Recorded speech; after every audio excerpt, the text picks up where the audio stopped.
Hai Gadget Lover, assalamualaikum. Dengan Gadget lagi di channel YouTube Gadget Empire. Nah, kalau kalian punya budget sekitar 3 jutaan tapi pengen smartphone yang bagus di kamera dan cocok untuk hiburan atau multimedia, Gadget akan menyarankan Vivo Y51 ini. Nah, apa aja kelebihan dan kekurangan dari Vivo Y51 ini? Kita bahas sama-sama yuk.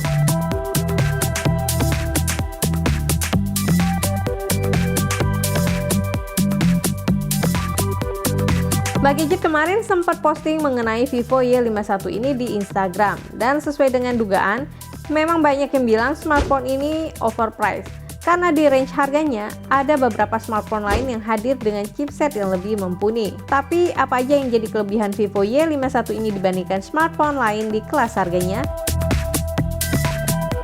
Buat Gadget, Vivo Y51 ini adalah salah satu smartphone dengan desain yang elegan, bodi yang tipis, dan juga ringan. Kalau dibandingkan dengan Realme 7 dan Redmi Note 9 Pro yang memiliki bobot sekitar 200 gram, Vivo Y51 ini punya berat yang lebih ringan, yaitu 188 gram, dan bodi yang lebih tipis. Backbodinya ini berbahan polikarbonat dengan lapisan bodi yang terlihat seperti kaca. Setup triple kameranya juga punya desain yang unik dengan frame yang gak gitu menonjol. Set bezelnya terasa kokoh dan gak licin.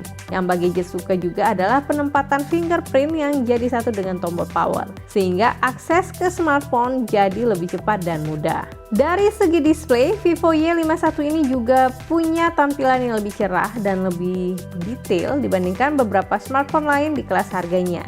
Kepadatan pixel layarnya mencapai 401 pixel per inch. Panel layar yang digunakan adalah panel IPS berukuran 6,56 inch. Sayangnya ukuran bezel layar masih agak tebal, terutama di bagian dagu. Untuk menikmati konten streaming multimedia, Vivo Y51 ini sudah mendukung Wide Fan L1 dan juga dilengkapi dengan AI Super Audio untuk meningkatkan kualitas loudspeakernya. Namun sayang, untuk loudspeaker hanya terdapat single speaker di bagian bawah. Jadi untuk lebih maksimal menikmati konten multimedia, Gadget sarani pakai headset ya. Satu hal yang Gadget suka juga dari Vivo Y51 ini adalah kualitas kameranya. Setup kamera utamanya adalah triple kamera dengan lensa utama 48 megapiksel, 8 megapiksel ultrawide, dan 2 megapiksel macro lens. Di depan, kamera selfie-nya punya resolusi 16 megapiksel f2.0. Vivo Y51 bisa menghasilkan foto dengan kontras warna dan detail yang tajam dengan mode auto. Foto dengan mode ultrawide, bokeh, dan macro lens hasilnya cukup detail dengan kontras dan saturasi warna yang pas. Dengan bantuan mode AI Backlight HDR, di kondisi backlight, Vivo Y51 ini bisa menghasilkan foto dengan rentan dinamis yang lebih luas. Di mode portrait dan selfie, algoritma AI diproses cukup maksimal untuk menghasilkan foto portrait yang lebih cantik, lebih smooth, namun tetap dengan skin tone dan looks yang natural. Ada banyak fitur di kameranya yang bisa digunakan sesuai kebutuhan. Di mode malam, kita bisa menggunakan 4 filter warna yang keren. Pengaturan manual ISO, shutter speed, white balance, dan fokus pada kamera bisa dilakukan manual menggunakan Pro Mode. Pengambilan video mendukung hingga resolusi 4K di 30 fps atau Full HD di 60 fps. Hasil capture video handheld dengan Vivo Y51 ini terbilang cukup stabil.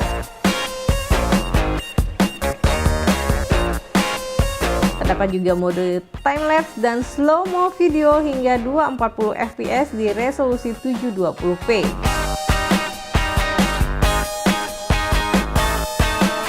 Meski bukan jadi unggulan, tapi performa dari Qualcomm Snapdragon 665 yang disematkan di Vivo Y51 menurut Gadget udah cukup banget untuk penggunaan sehari-hari. SoC Snapdragon 665 ini sudah dilengkapi dengan GPU Adreno 610 yang cukup untuk menjalankan game-game kompetitif dengan smooth meski di setting grafis medium atau rendah.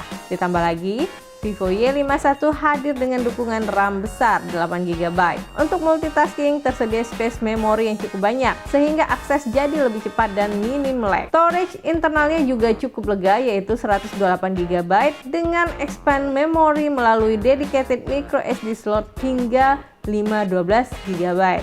Vivo Y51 ini berjalan dengan Vantage OS terbaru, yaitu Vantage OS 11 berbasis Android 11. Jadi gadget lover bisa langsung nikmati fitur-fitur terbaru di Android 11 seperti chat bubble, built-in screen recorder, dark mode, schedule, dan lain-lain. Di kelas harganya, Vivo Y51 ini juga hadir dengan baterai yang bisa diandelin, yaitu 5000 mAh dan dengan dukungan quick charge hingga 18 watt. Bagi gadget tes main PUBG sekitar 30 menit, baterai berkurang 5%, nonton video offline dengan brightness 50%, volume loudspeaker 100%, dan mode airplane mode bisa bertahan hingga 13 jam lebih. Untuk charging, Vivo Y51 ini memang bukan yang tercepat di kelas harganya, tapi buat mbak gadget, kemampuan chargingnya masih bisa diandelin. Charging sejam, Vivo Y51 ini bisa terisi sekitar 65%, dan untuk charging penuh membutuhkan waktu sekitar 2 jam. Kesimpulannya, Vivo Y51 ini memang bukan yang terbaik, namun bisa dijadikan pilihan yang pas untuk gadget lover yang cari smartphone dengan desain elegan, experience multimedia yang nyaman, kualitas foto dan fitur kamera yang cukup lengkap, dan daya tahan baterai yang mumpuni untuk digunakan sebagai daily driver. Ditambah lagi, dukungan RAM dan storage yang besar jadi andalan juga untuk penggunaan jangka panjang. Oke gadget lovers, sekian dulu review Vivo Y51 dari Mbak Gadget. Langsung tinggalkan komentar kalian di bawah ya. Kita diskusi bareng mengenai Vivo Y51 ini. Kritik, saran, dan masukan juga masih Mbak Gadget tunggu di bawah. Akhir kata, Mbak Gadget pamit undur diri dulu. Wassalamualaikum, sampai ketemu di video review berikutnya.